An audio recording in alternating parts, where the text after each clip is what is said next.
वैसन रूपवा के बेटी केहू के नहीं थी। तनी अपन बेटा दे देखलाई जांघे जुड़वा होके जो पहुंचा बनल त चल के करी बेटी से हमरा ब्याह।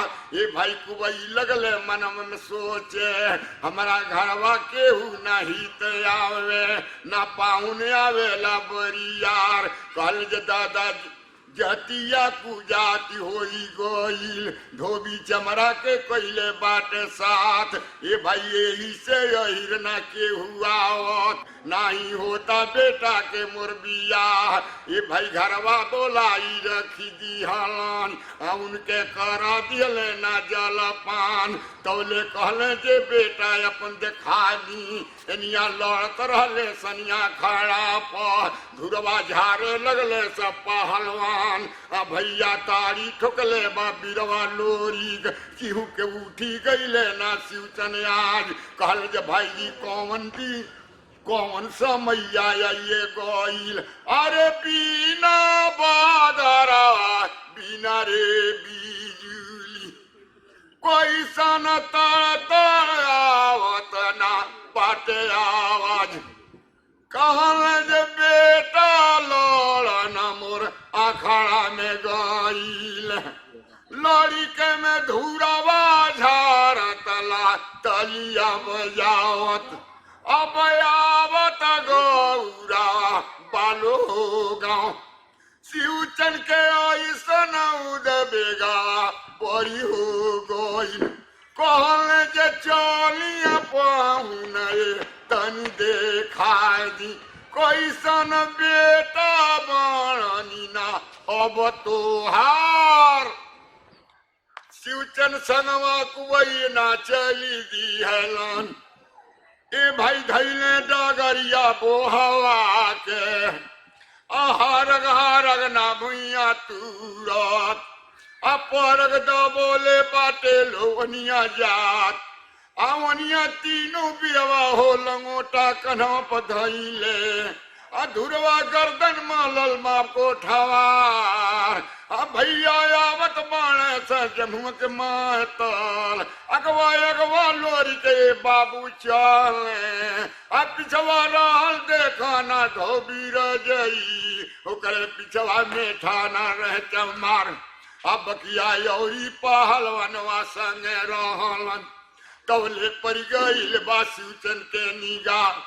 कहल भाई जी कौन लड़ी कवाराउर तीनों एके बरन के पहलवान। कहल जौने के मनवा करे हाथ धोली तवन से अपन के बेटी के कोली न बिया। ते बाबू शिवचन जन ले ना रहले ना मावा ना चिन्हले रहले अपन दामाद जाके धोबिये के हाथ धइये लिहलन अकुवई हंसले मुसुकिए ठठाई। कहल जे हम ना जननी जे धोबी हउआ हमारा गौआ के धोबी पहलवान। तैया शिवचन मनवा में धइये लिहलन अरे जैसे छकला हमारा के गौरा ओइसे छकाई बिया गोरिया तोह के गाँव। कहल जे भाई जी तिलक ले लीना लड़िका के हमारा बेटी से करा दी रउआ बिया। लेकिन ये कसरत हमारा बाट सगरी आवे बरतिया गौरा से लेकिन बुढ़ावा को ना चाही बारात सगरी रेखिया उठाना मरद ले आइया कुबैया हंसी के लिहले अंकान। कुबई कहना जे एक को बूढ़ नहीं गई है सब रेखिया गई है उठान। ये बाबू लगल बारात जब गौरा के साजे तो उन्हें दाल हाल पड़ गई बा देख गौरा से लगवे रहल ए बाबू सहदेव राजा जमुना के गुरैनी रहे गाँव अपना बेटी के बदला लेवे खातिर जब कैले रहले लोरी कमा तो वही खातिर कहल जे हमारा बेटी से बियाह नहीं तू कुबई कैल तो तारा बेटा के ना होके दे बियाह। अरे गांव के परतिया सगरी रोक दियले हो, उनके जिम्मेदारी रहल ना बड़ी यार। केहू के भात नहीं खाए दियले ये बाबू, गीत ना गावे लो कोनो नारी। ऐसन माया भइल रघुबर के, तबले धोबिया के पड़ गईल आवाज। कलज हम बरतिया चल यही रे की, हम पानी के हाई देख जात। मेठावा कूद के चली आइले, मितवा हम चलत करे बैरात। जतिया के हम हाई पानी, सदिया में नागारा बजाई दिन रात। तीनू बिरवाया के खाड़ा भइलन हो, संवरू हो गईले बियाह के तैयार। अब बीरिजा सरासर रहली धोबिया के, दुनू सुरवल के रहली सनार। दुनू आ गईल से गीतिया गावे खाती हो, एने सती मादागिनी हो गई खाड़ी।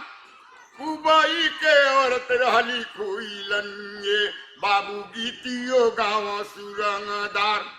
चारू जैया लगली गावई हो, मेठवा ढोलावा के कह दिहलस आवाज।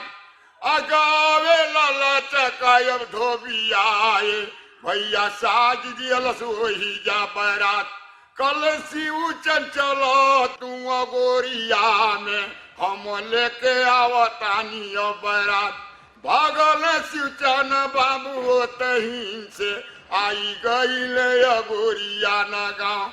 कहल राजा महमांगर से, सुनी सुनी पाहुन जी हमार। अरे चारिये मरद पाचियानी हो, दूसर रसद कैला के ना दरकार।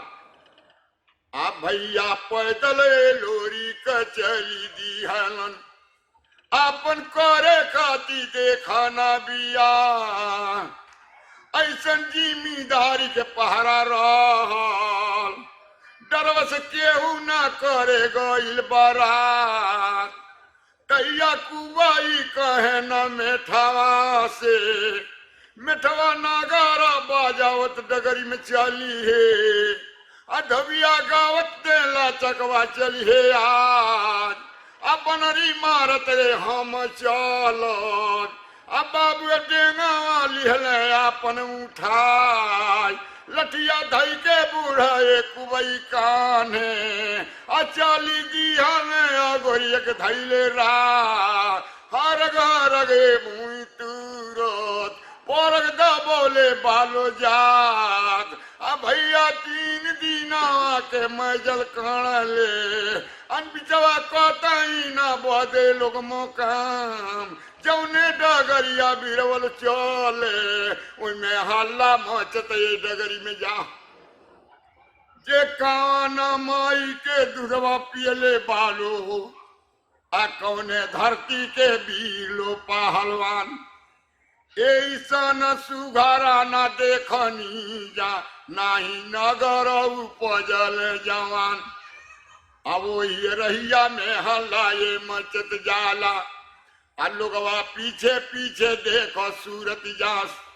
आयगवा गाँव न रहल बाबू भदेसर, आ जहाँ ठाकुर रहे लो जमींदार।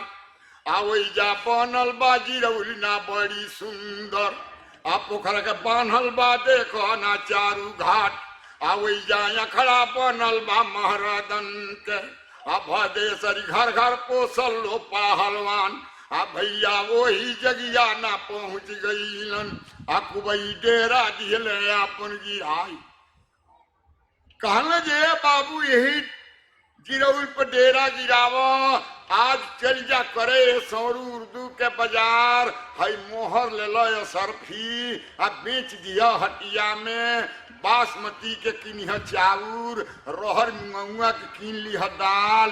आ देखा कलौजर बनी, आ खाइल जाई यही जाग। आ रतिया कइल जाई विश्राम, होते सवेरे फाटी बिहने चलल जाई डगरिया करा। देखबो ऐसन पिचरवा बना के वही जा डेरा दिहल लो जब गिराई ऐसन माया भइल ना रघुबर के काया पलट देलन ना भगवान जहिया चले लगले ना समरू जे लागल रहे उर्दू के ये बाजार वही में जाके असर भी बेची दिहलन अब भातिन भातिन के सब्जी ना लगले कीने आ लगले घिउआ चेरही कीने यमया चार सारा मोटरी बानी के ले अइलन आए बाबू दिहले कुबई के अब थमाई कुबई कहले जे चल जाए इतना बड़हन भदेसर गांव बा ओ गौवा में जाके घर घर दुआरे घूमी हाथ जोड़ के कहिया के नमस्कार जे के भोजन बना दे हमरो जे हमनो का कलिजा जौनार ये बाबू भदेसर गांव में जब ढुकले त दुआरा दुआरा पट्ठा पोसल पहलवान एक के औरत जम के मातल आइए बाबू देखली से जब सहरू के तो कहली तो हम भर भिख मांगा के भोजन नहीं बनाई ना कराई हम एक जौनार हमनी के हाथ के भोजन के करब हमारा घर में बने सब पहलवान ये भाई केहू गांव में नहीं बीरा चबाला कि हम लोग के भोजन कराए जौना सवरुआ पूरा गौवा में डीडी अइलन एक ठो ब्राह्मणी रहली ना गौवा के वो रहली देख न मुँह समात मरई रहल न बभन के अब जा लोग बता दिहल जे चल जा वह गरीब गुरबा बाबू बिया आ जाके वही से बनवा के खाई ली हो चल गईले समरू जब करे दुआर तब करा दहिया पर माछी रहली भनकत सात पेवना के लुगरी पहिर ले बाय आ समरू देख के घिनाए लागी गोई कौन जे कोई से छुअल का एकरो खाई हमरो धर्म होई ना जाइए नास लेके समान गठरी चल गईले आके पहुंच गईले कुबई के पास कहले जे सुना सुना बाबीर ओकर हाथ के बनावल हम नहीं खाई फूहर बिया कच कच माछी ओकर दहिया पर भनकत तारी से आज मैल कुचैल पहिरले बिया कपड़ा फाटल तनवा उघार संवरू के बतिया सुन के कुबई कहले जे बोले भैला बोले आगर उठी हो गईला कहाँ अरे गरीबिया बड़ी होई बाऊ रे बाबू बतिया के मानना हमार ले अपन तेलवा हो कपड़ा ले लो कलप हमार ले जाके माली मली नहवाइया हो ओके कपड़ा दियो ना पहिराई मोराई लिपवा दिया मटिया से सुध हो जाई घरवा दुआर सारू बात मन ले कुबई के ले जाके दिहल सगरो समान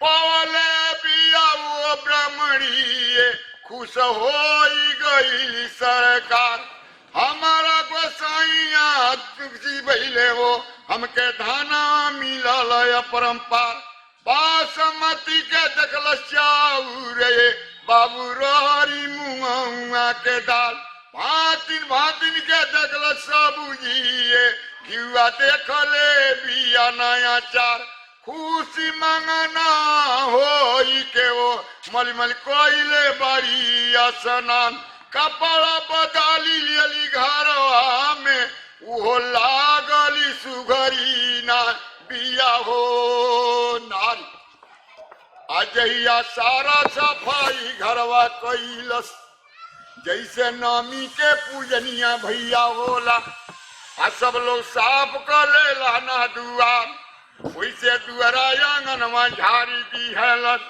लिप के चौका क दियलस तैयार आ मली मली बर्तन ये साफ कैलस भंसा लागल बनावे बुढ़िया खास आयनिया चल अइले समरू देख जीराउल पर आवनिया बुढ़िया क दियलस भोजन तैयार आ तौले भेजले बाणे फिर कुबई अमितवा जइबे देखबे दुआरा पर भोजन बनल की नाही जे अनार मितवा गइल बा धीरे धीरे जाके देखले बटे दुआर के बड़ी सुंदर लीप पोत के चौका ठहर देले बिया लगाई भोजन बना के बढ़िया जब तैयार कैलक तो कहले बिया बाबू जाई आपन ले आई जमात जो आदमी होखे जो आदमी आके को ले जौन तो 3 दिन के भूखा भी रहले। ये भाई कुबई कहले जे हम देख तनी है सामान आ तोहल तीनों भैया चारू भैया चल जालो जाके को आवलो जौना